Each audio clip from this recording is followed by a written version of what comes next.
You know, I say this time and time again that I am always vindicated in a lot of my videos, and especially since last year when I mentioned the fact that gaming was in a very broken state with a game like Suicide Squad Kill the Justice League. A game like that was the highlight of wokeism and DEI bullshit that has no place in society and never will. And not to sound like a complete neocon here, but it looks like we are fast approaching a golden age, or a golden era, in fact, of gaming, with the release of Marvel Rivals, a breath of fresh air within the gaming industry. Now you're probably wondering why that is, and I'll be happy to get into that. But first, I'm going to need you guys to like and subscribe so that YouTube will promote this video in its algorithm. And I just need you guys to do your due diligence like you always need to be doing, because you kind of didn't pull up the last video, and I'm really disappointed in y'all for that. So, fuck you, hit the like button, and go ahead and subscribe. You're not going to regret it, because I'm always vindicated on this shit. But back to the show. Yes, folks, gaming is starting to make a comeback. And with Trump's second presidency, it looks like wokeism is dead, DEI is demolished, and affirmative action has fallen flat on its ass, and this is a good sign for the gaming industry going forward. Maybe, as we may see a lot more games, especially woke-ass games, start to get cancelled, or at least shelved for now, and a lot of budgetary cuts within the gaming industry, as we're seeing with something like PlayStation, who hasn't had any fucking games this generation, and it's so sad, because I'm not even looking forward to the next generation of PlayStation, when we barely have any games this generation. But that's neither here nor there. I want to discuss with you guys why the gaming industry can make a potential comeback, and why Marvel Rivals is pushing that envelope like no other game is doing. And what this game is doing is prioritizing gameplay. It's very gameplay centric. It is prioritizing fun, not some walking simulator bullshit with an agenda to shove down your fucking throat. Which is brought to you by a lot of consultant firms such as the notorious Sweet Baby Inc., which is run by a bunch of fat-ass POCs who do nothing but make sure to do some sensitivity training with voice actors and gaming developers. Yeah, does that sound like fun to you? Does that sound like we're making progress right there? I don't think so, and I made sure to call that out last year when I made my Suicide Squad video. But I say all that to make the point that what Marvel Rivals is doing is the exact opposite of what modern games are doing. And that's just simply prioritizing gameplay, as most games should be prioritizing. That's what most game developers should be prioritizing, is the fucking gameplay, because it's a video game. It's not a movie. It's not a fucking movie that you can just play through. It's a video game that I'm playing through. I'm having fun with my friends playing with. That is what it's all about. And the developers behind Marvel Rivals get this. And so, fuck all these people who said that, this game was just going to be an Overwatch clone. It wasn't going to be anything special. Until, they were proven wrong, because they don't have anything going for them. They're always wrong. I'm right. I'm vindicated. They're not. And they can shove it. But I digress from that point alone.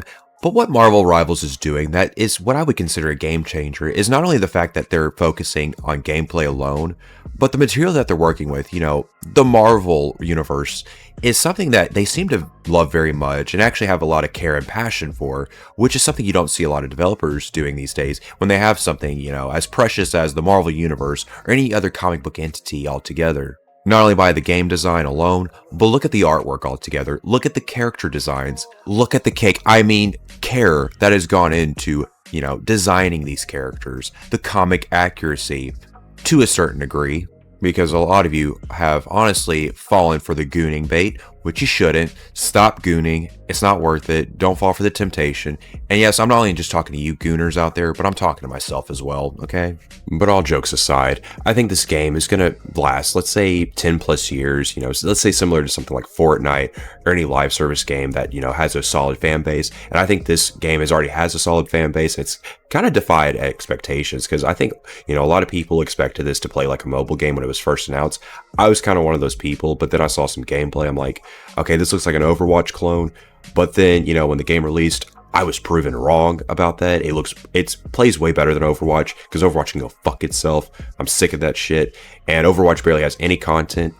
This game is going to have plenty of content in the future, and they're already adding a lot of characters. There's already a lot of data miners that have leaked all these new characters that are coming out, a lot of X-Men members, other Avenger members, and just an encyclopedia worth of Marvel characters. That's why I think it can last, and there's so much potential for new maps altogether, new gameplay mechanics with, the hero compositions. I think that much is very well said and very well, showcased within the game that's already there. And I think this developer team has a huge advantage with having an encyclopedia worth of Marvel characters and just Marvel lore altogether. So they have all this potential to make all these great maps, great characters. You name it, they're going to have it for like the next 10 plus years. Because I guarantee you a lot of people are going to be playing this game for so many years to come. It's going to be very similar to Fortnite, where people just keep coming back because there's new and exciting content.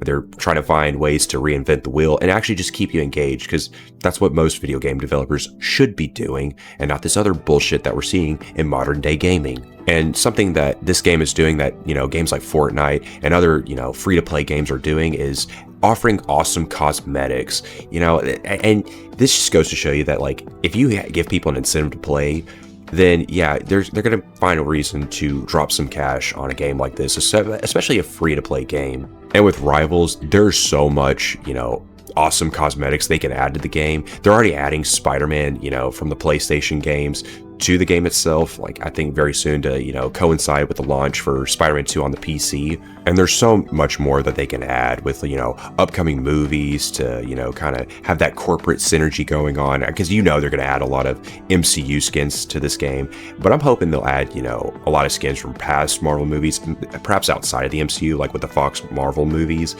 I hope they add shit from that, and I hope, a lot of more Spider-Man cosmetics from like the older movies, like the Tobey Maguire and Andrew Garfield movies. I feel like they'll do that, especially with, these newer MCU movies that it's going to potentially feature those iterations of those characters, like Avengers Secret Wars and the upcoming Spider-Man 4 movie that's going to release, I think, next year, if I'm not mistaken. The point being, just with awesome cosmetics that, players are going to want to buy, this is just something that, is going to keep players coming back. They're going to want more, similar to, Fortnite, as I keep reiterating. But it just goes to show you that when you have a developing team that is very passionate about the material they're working with, and they're passionate about the players that are, playing their game, it's just a recipe for just peak excellence. And I hope that games like this can just really push that envelope going forward, because a lot of game developers need to take note on how to develop a game and focus on gameplay, it's something that drives the game itself, that keeps your players coming back and wanting more. And this is honestly one of the few games where I've actually wanted to go pro at something, because it's just so much fun. I have a great time playing with friends, and there's just so much, team dynamics and team compositions you can just learn from just playing this game over and over again. There's something new you can learn every single time you pick up the controller or, get out your keyboard if you're on PC. That to me is what this is all about. This is what gaming should be about. Not this, woke shit that we keep seeing from time to time again. I hope games like this and many other games that prioritize fun and just simply gameplay altogether can simply phase out all the other bullshit that's come before and just focus on what's important within gaming itself. Now, I know I've been glazing this game a lot, and because, it is a great game, but that doesn't mean it is without its flaws. And one major flaw I'm going to point out is the ranked system. Now, you're probably wondering, well, what the fuck do you mean by the rank system? The rank system is awesome, and it's a great system.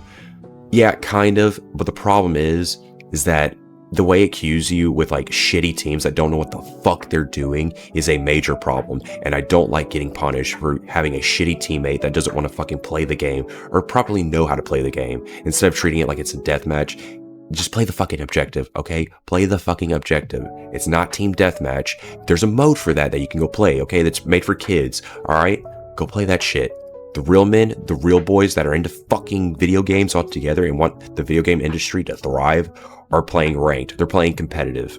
I don't want to be punished for somebody that doesn't want to play the fucking game or, bail out at the last second and I lose a shit ton of ranked points because some dumb fucking idiot named Muhammad, true story by the way, Muhammad, and I'm stealing a joke by the way, but there was a guy named Muhammad who was trying to, main Hawkeye and just would only auto-lock that DPS instead of, picking another character that was actually decent, or at least a character that person knew how to play.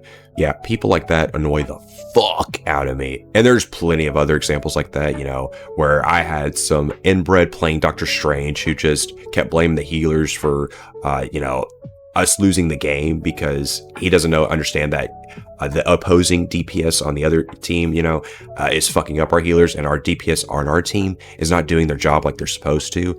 The guy didn't quite understand that, and he was just being fucking stupid altogether. That's the kind of shit I can't stand, and I don't like being punished for that. I wish they had a system where if they recognize that you're a good player, they need to put you with good teams that actually know how to play the game. And thank God that this, game offers a way to report players and to avoid other teammates, I guess for like a limited time. But that is a handy feature. But it's just one of those things where it's like, too little too late. I already lost my rank. I was like, let's say I was a gold 3, went back down to a silver 1 because some dipshit just didn't want to play the game, or he just gave up at the last second and cost us the game. And honestly, one last point about the rank system before I conclude this video altogether is, with a mode like ranked, I think there needs to be an ID required in order to play ranked, because I don't want to play with little children that just simply just choke at the last second. They don't understand the gaming mechanics on how, the team composition works, or how, playing the objective works. But even something like that, I don't know if that would fully resolve the issue, because there's even a lot of grown-ass men, a lot of grown adults who also act like children and are on their phones. You can hear them on speakerphone, like some, fucking trailer park trash is on his phone, talking to somebody, not helping the team out, not communicating what that person is doing or what that person needs, if they need more heals or if they have someone trying to attack them. There's no communication in that regard, and that is something I cannot stand. But hopefully, this game will get better in that sense. I know some people will probably disagree with me and try to, blame someone like me, because like they're saying that, you're probably responsible for your team's losses. Yeah, fuck you. I'm not. I'm a responsible adult. I know how to play the game. You don't. You suck. I don't care what some YouTuber out there says or some coach out there says when they talk about, why you're losing these games. It's because you're not doing what you're supposed to. No, it's them, not me. They're the problem. I'm not. I'm vindicated, and you can shut the fuck up. But all jokes aside, you guys, that's going to conclude my rant on the ranked portion of Marvel Rivals. I think overall, Marvel Rivals is a very solid game. I'm looking forward to the future that, they're going to bring to the game itself. A lot of the great content, new maps, new characters, new gaming mechanics, and just fun stuff altogether. I'm looking forward to that. And I can't wait to, compete in the tournaments, assuming that I can get, all my teammates together. If they can, pull up for once in their lives, just pull up, please. I need a team. I'm putting together a team. Join, you stupid bitch. No, I'm just kidding, you guys. But no, seriously, I'm looking forward to the future of Marvel Rivals. I hope you guys are too. And you know what? I'm going to leave it to you guys. What do you think about Marvel Rivals? And do you agree with my thoughts on that this game is quite a game changer for the gaming industry? If so, tell me below. If not, well, also tell me below in the comments section. Are we back as gamers? Is gaming back? Or are we still going to have some obstacles along the way? Just go ahead and let me know. And also, while you're at it, go ahead and hit that thumbs up so that this, gets boosted in the YouTube's algorithm, because a lot of you motherfuckers didn't pull up in the last video. So I'm going to have to reiterate that point again. Just like the video, please. Even if you didn't like it, just hit the like button, and just go ahead and subscribe, because you're going to get a lot of banger content from yours truly. And also just go ahead and check out my other previous videos that I've made, which is also bangers. A lot of, great viewership, kind of. But yeah, you should definitely check out all my older stuff, because I'm pretty vindicated on a lot of the shit I say. And if you disagree, fuck you. No, but seriously, go ahead and check that out, and I'll see you guys in the next one. Bye for now.